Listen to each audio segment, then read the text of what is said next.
Next आपका question आता है कि show that atmosphere exert pressure, के जो एटमॉस्फेयर होता है वो प्रेशर एक्सर्ट करता है कि नहीं। ये चूँकि आपके पास जो है वो लॉन्ग क्वेश्चन आता है, तो इसमें आपने एटमॉस्फेयर के बारे में जो आपका आर्टिकल 7.4 है और ये आपका आर्टिकल पेज नंबर 149 के ऊपर है, तो इसके अंदर आपने ये सारा लिखना है इसके अंदर, ठीक है। आप जो है वो इसमें एटमॉस्फेयर के बारे में सबसे पहले बता दो कि एटमॉस्फेयर जो होता है वो क्या होता है। इसके बाद जो है वो एटमॉस्फेरिक प्रेशर की जो डेफिनेशन है आपके पास ये साइड पे जो है मैं दिखा देती हूँ आपको। इसके अंदर आप बताओ कि एटमॉस्फेरिक प्रेशर होता क्या है, कि the pressure exerted by atmosphere, उसको हम एटमॉस्फेरिक प्रेशर कहते हैं, ठीक है। ये नीले रंग का आपको लिखा हुआ नज़र आएगा साइड पे।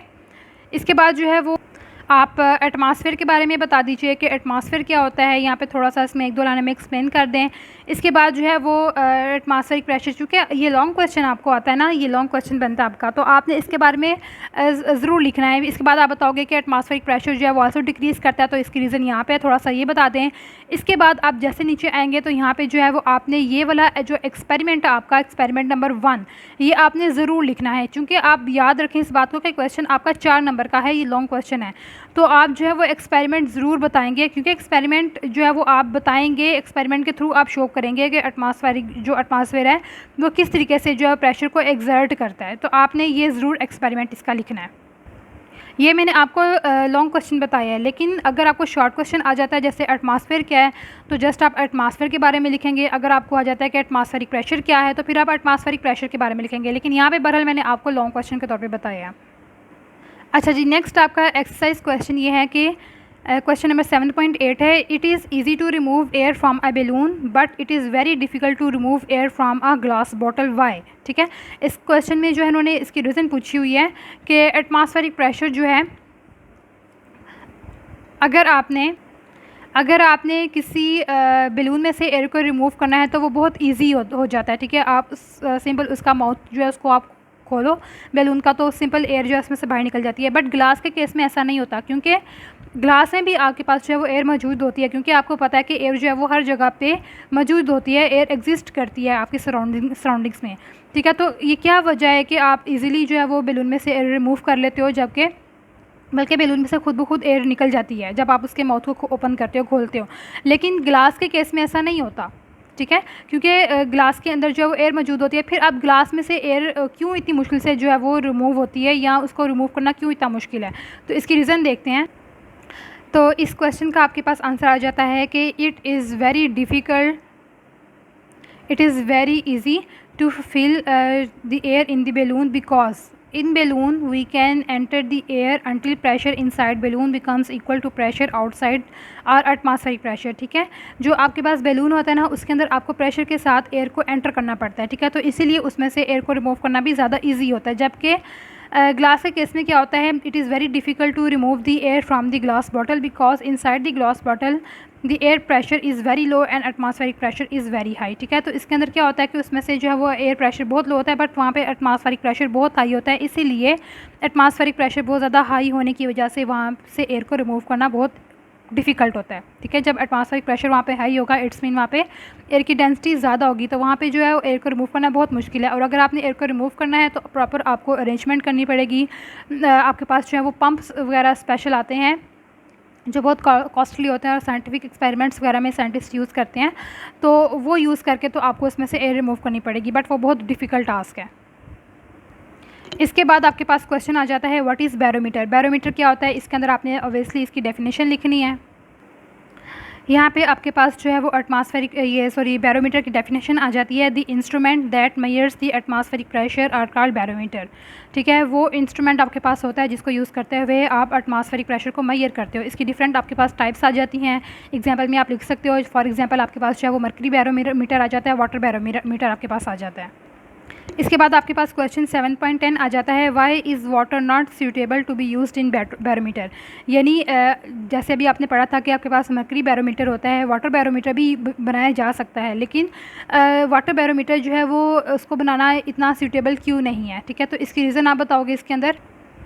इसके अंदर बताओगे आपकी मरकरी जो है चूँकि 13.6 टाइम्स वो डेंसर होती है देन वाटर, ठीक है। यानी जो मरकरी आप यूज़ करते हो ना मरकरी बैरोमीटर में, वो क्यों उसको बनाना ज़्यादा इसलिए ईजी होता है क्योंकि जो मरकरी होती है ना वो 13.6 टाइम्स यानी 13.6 गुना जो होती है ना वाटर से थिक होती है, हैवी होती है, ठीक है। इन अदर वर्ड्स, दूसरे अल्फाज में हम ये कहते हैं कि जो वाटर होता है ना वो लाइटर होता है, वो ईज़िली मतलब वो लाइट होता है मरकरी की निस्बत। तो हम क्या करते हैं कि to measure the atmospheric pressure at sea level a glass, ठीक है। अगर हमने वाटर बैरोमीटर हमने बनाना है तो हमें क्या होगा कि हमें अगर हमने सी लेवल के ऊपर जो है वो एटमॉस्फेरिक प्रेशर मेजर करना है with help of water barometer, ठीक है। तो हमें क्या करना पड़ेगा, हमें एक ऐसी ट्यूब बनानी पड़ेगी जो हमारे पास जो है वो 10 मीटर्स लॉन्ग होगी, ठीक है। विच इज़ 10 मीटर्स जो है वो हमारे पास वो long water tube glass tube हमें चाहिए होगी, ठीक है। अगर हमने वाटर बैरोमीटर को कंस्ट्रक्ट करना है, ठीक है, to make a water barometer which is difficult to handle, ठीक है। तो अगर हम इन सिंपल वर्ड्स में हम कह लें कि अगर आपने वाटर बैरोमीटर अगर आपने कंस्ट्रक्ट करना है तो आपको जो है वो 10 मीटर लंबी एक ग्लास ट्यूब बनानी पड़ेगी, ठीक है। अगर आपने सी लेवल के ऊपर एटमॉस्फेरिक प्रेशर को मेजर करना है, बट ये बहुत मुश्किल है क्योंकि 10 मीटर लंबी जो बैरोमीटर होता है, वाटर बैरोमीटर होता है, उसको हैंडल करना बहुत डिफ़िकल्ट टास्क होता है। तो इसलिए हम क्या करते हैं, हम प्रेफर करते हैं मरकरी को। क्यों? क्योंकि मरकरी जो होती है वो वाटर की निस्बत जो होती है वो डेंसर होती है और उसको कंस्ट्रक्ट करने के लिए जस्ट हमें 1 मीटर लॉन्ग जो है वो ग्लास ट्यूब रिक्वायर होती है, ठीक है। और उसको हैंडल करना भी बहुत इजी होता है। तो इसलिए जो है ना वो हम क्या करते हैं, हम मरकरी बैरोमीटर को प्रेफर करते हैं as compare to glass as compare to water barometer.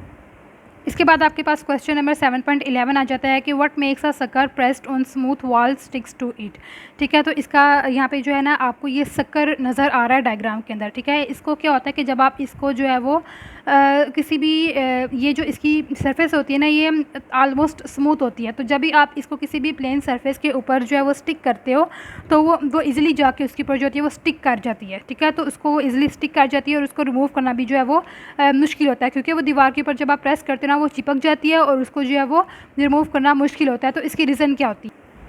हाँ जी, a wall sucker sticks to a wall. जो वॉल सकर होता है, जो अभी मैंने आपको डायग्राम में दिखाया था, वो इजीली वॉल के साथ स्टिक कर जाता है because of the difference in the pressure between wall and rubber sucker, ठीक है। इसलिए क्यों इजीली स्टिक कर जाता है, चिपक जाता है, क्यों? क्योंकि यहाँ पे प्रेशर का फ़र्क आ जाता है, ठीक है। यानी जो वॉल के साथ वॉल के ऊपर प्रेशर होता है और रबर के अंदर जो प्रेशर होता है उन दोनों के अंदर फ़र्क आ जाता है, ठीक है। इस फ़र्क की वजह से, इस डिफरेंस की वजह से क्या होता है कि जो रबर होता है, रबर सकर होता है, वो इजीली क्या करता है, वो स्टिक हो जाता है, वो चिमट जाता है या चिपक जाता है ऑन दी स्मूथ वॉल। वो स्मूथ वॉल के ऊपर जो है वो इजीली चिपक जाता है। क्यों? क्योंकि यहाँ पे प्रेशर का फ़र्क आ जाता है। अच्छा जी, दूसरे अल्फाज में हम कहते हैं when sucker is pressed on the smooth wall, उसको प्रेस किया जाता है ना स्मूथ वॉल के ऊपर, तो क्या होता है, it sticks on the wall, ये इजीली जो है वॉल के ऊपर चिपक जाता है, स्टिक कर जाता है because sucker pump out all the air inside. In this way pressure outside becomes greater than pressure on the inside, ठीक है।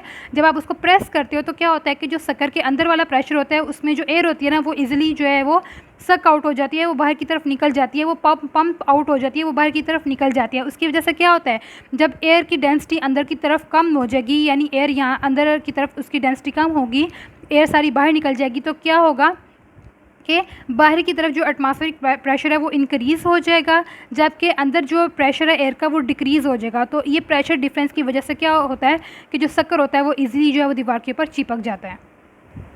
अब नेक्स्ट आपके पास क्वेश्चन आता है 7.12